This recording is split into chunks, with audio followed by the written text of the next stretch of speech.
Olá pessoal, vamos começar então um novo módulo, agora aparelho respiratório.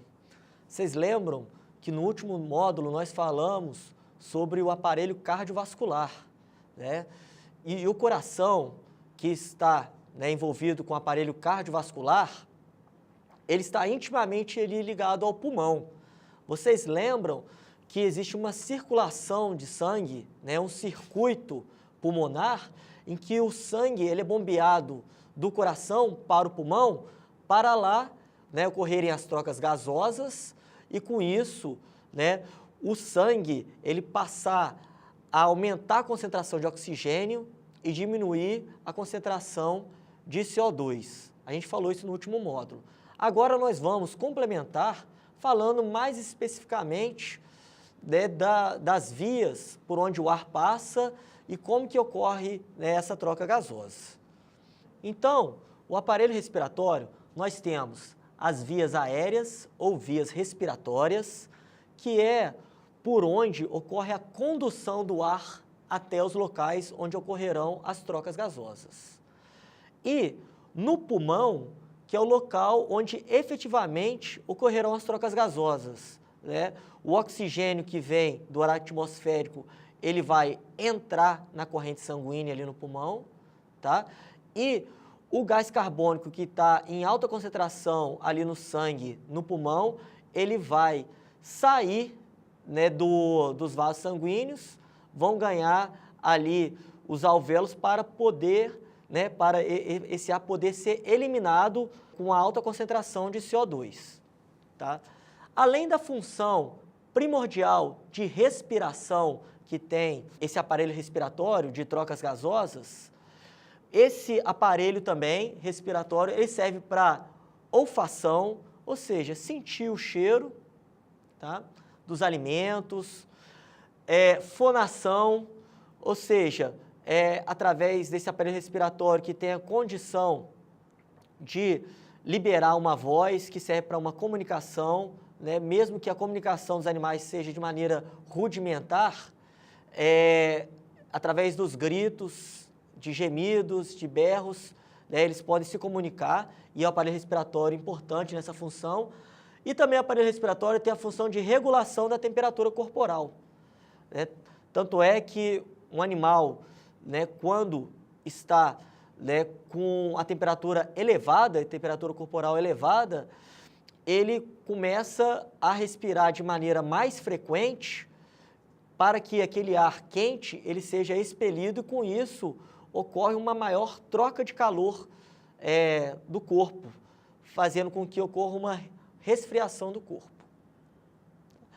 Aqui eu peguei um modelo de humano, mas que é bem parecido com as outras espécies de animais, que tem um desenho mais esquemático aqui, mas depois a gente vai passando passo a passo, dando exemplos com outros animais também. Mas aqui a gente vai pegar, então, as vias aéreas e o caminho por onde percorre esse ar.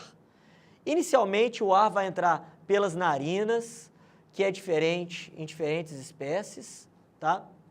Depois das narinas, ele vai passar por uma cavidade nasal, onde está presente as conchas nasais, que a gente vai ver daqui a pouco numa figura seguinte. Seguindo, o ar ele vai passar pela faringe, existe a nasofaringe, laringofaringe, que a gente vai ver daqui a pouco, por onde o ar passa. Tem a região da laringe, que existem umas cartilagens que controlam ali a passagem de ar e evita com que algum alimento, no ato de deglutição, ele caia dentro dessas vias aéreas, tá certo? Depois, o ar ele passa pela traqueia, que é um tubo, um cano com anéis cartilaginosos. Depois, esse anel cartilaginoso, que é a traqueia, ele vai se bifurcar numa região chamada de carina. Essa bifurcação da traqueia, ela tem o nome de carina e vai se bifurcar em duas estruturas, dois canos de calibre um pouco menor, que são chamados de brônquios. Então, ocorre essa bifurcação nos brônquios. Esses brônquios, eles vão se ramificando em tubos um pouco menores, tá? Cada vez menores, que são os bronquíolos, e para que o ar chegue efetivamente nos pulmões, que é o local onde existem os alvéolos, que efetivamente ocorre a troca gasosa, tá? Aqui nós temos, então, os pulmões, pulmão direito e pulmão esquerdo, tá? Que é onde ocorrem as trocas gasosas. Aqui foi mostrado, então, a via por onde esse ar passa. Aqui, delimitando a caixa torácica da cavidade abdominal, nós temos um músculo, tá, que está delimitando essas duas cavidades, que participa desse processo de respiração. Ele é um importante músculo que participa na expansão dessa caixa torácica, fazendo com que o ar penetre por uma diferença de pressão. Esse músculo muito importante se chama diafragma. Aqui representado esse músculo diafragma aqui, que está entre a caixa torácica e a cavidade abdominal. Então nós temos, né, seguindo passo a passo, cada estrutura, nós temos então as narinas, que são as aberturas por onde o ar entra e sai, tá? A porção mais externa desse aparelho respiratório, que é diferente nas diferentes espécies. Depois das narinas, vem a cavidade nasal. Na cavidade nasal, aqui a gente pode perceber que existem essas conchas nasais. Aqui essas figuras estão mostrando, né, um caprino em que foi feito um corte no plano sagital mediano.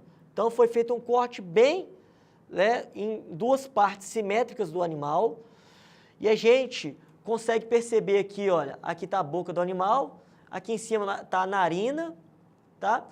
E a cavidade nasal aqui é onde está presente essas conchas nasais. Então, essas várias conchas nasais aqui representadas, que o ar passa entre essas conchas nasais. Essa concha nasal é um local que é bastante vascularizada, com a presença de muco também nessa região, bem lubrificada, que na passagem de ar nesse local começa a ocorrer uma umidificação desse ar. Além disso, o ar ele começa a sofrer um processo de aumento de temperatura, para que com isso o ar chegue até o pulmão mais úmido e mais quente, com isso chega nas condições em que facilite essas trocas gasosas. E, além disso, pelo fato de ali existir, nessa região, existir a presença de muco, caso algum micro-organismo, alguma poeira, algum agente infeccioso tente penetrar para ganhar as vias aéreas, ganhar o pulmão, ele vai ficar parado, ele vai ser barrado ali, porque ele vai grudar nesse muco. Com isso, esse muco impede com que esse micro-organismo prossiga no caminho e cause alguma pneumonia, por exemplo, né, uma infecção, uma inflamação no pulmão. Então, ele é barrado por esse muco e esse muco depois ele é expelido e com isso é uma maneira de proteger essas vias aéreas. Esse muco está presente ao longo de toda essa via, né, tanto aqui na cavidade nasal, nas conchas nasais, como também na região da faringe, da traqueia, dos brônquios, existe essa presença desse muco. Então, caminhando, nós temos a faringe, né?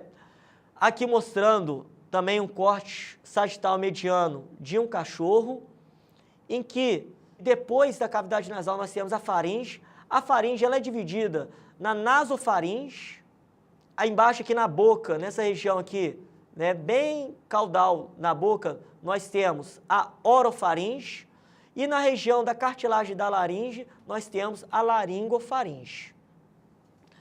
A nasofaringe é a região da faringe que faz parte, né, e que faz parte dessas vias aéreas. Então, o ar ele passa, né, pela cavidade nasal, ali, pelas conchas nasais, chega ali na faringe, e depois da faringe, né, nós temos aqui a laringe, que vai conectar essa região da faringe com a traqueia, por onde o ar vai passar num próximo momento.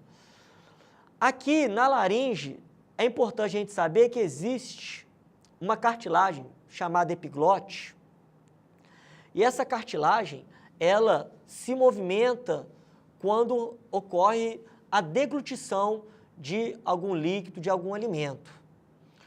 Então, quando ocorre essa deglutição, essa epiglote, ela fecha. Com o fechamento dessa epiglote, impede com que o ar passe para a traqueia. E com isso, é uma maneira de, no ato de alimentar, de deglutir algum alimento, isso faz com que não vá pela falsa via algum alimento na traqueia. É por isso que quando a gente faz a deglutição, a gente não consegue respirar ao mesmo tempo, porque no ato de deglutir, as vias aéreas elas ficam interrompidas. Caso tenha alguma falha nesse processo e entre algum líquido, algum alimento nesse local, a gente vai ter aquele reflexo da tosse, no momento do engasgo, aquele reflexo da tosse para eliminar esse objeto, esse líquido estranho. Então, é uma maneira reflexa aí no ato de deglutição, impedindo com que passe alimento pela traqueia. Quando é feita a aplicação de algum medicamento pela via oral, é importante perceber se o animal está tendo esse reflexo de deglutição. Porque se você enfia uma sonda, e essa sonda ela vá numa via errada, ela chega aqui na traqueia, você pode aplicar o medicamento e ele ir para o pulmão, causando uma pneumonia medicamentosa. Então, você pode estar introduzindo o medicamento numa via errada, que era para ele estar indo pelo esôfago e para o estômago, ele pode entrar na traqueia, ir para o pulmão e causar um processo inflamatório naquele local. Então, é importante perceber a deglutição do alimento, do medicamento pelo animal, para que esse medicamento vá na via correta e não ganhe essa via aérea. Tá? E depois, então, passando pela laringe, nós temos a traqueia, que é o tubo responsável por conduzir o ar da laringe até os pulmões. Tá? Essa traqueia depois ela vai se dividir em dois ramos menores, que são os brônquios principais. Cada brônquio vai para um lado, para um pulmão. Tem um pulmão do lado direito e um pulmão do lado esquerdo. Então, a traqueia ela vai se dividir em dois brônquios que vão para cada pulmão, de cada lado. E uma característica dessa traqueia e desses brônquios é a presença de anéis cartilaginosos. Esses anéis, eles fazem com que nunca ocorra o fechamento desse tubo, desse cano, porque senão impediria a passagem de ar e o animal morreria asfixiado.